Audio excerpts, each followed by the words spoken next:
Well, good morning. Good morning, Ron. Thank you.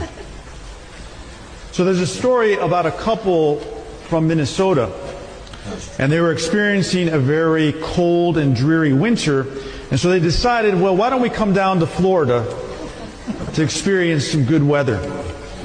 And they said, well, why don't we see if we can stay at the hotel where we honeymooned 20 years earlier? So they made the arrangements. The only little hiccup was the fact that they couldn't get on the same flight. And so they agreed that the husband was going to travel down to Florida on Thursday, and then on the next day, on Friday, the wife would follow.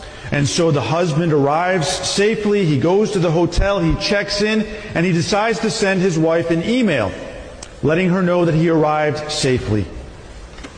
Well, he inadvertently made a very small mistake. He left out a letter in her email address.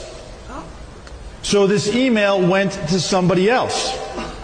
Now, the recipient of the email was a woman in Houston, Texas, who earlier that morning had buried her husband. What?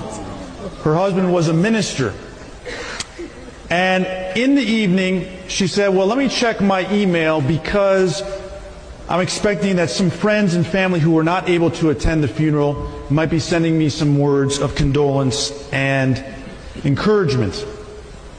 Well, needless to say, when she opened up the first email, she fainted. And her son ran into the room to discover her. She was okay. But he looked at the computer screen, and this is the email that he found. To my loving wife, I've arrived. I know you're surprised to hear from me.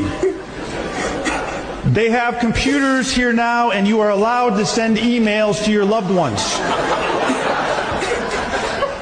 I've just arrived and been checked in. I see that everything has been prepared for your arrival tomorrow.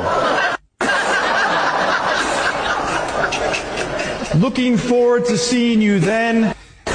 Hope your journey is as uneventful as mine was. P.S. It sure is hot down here.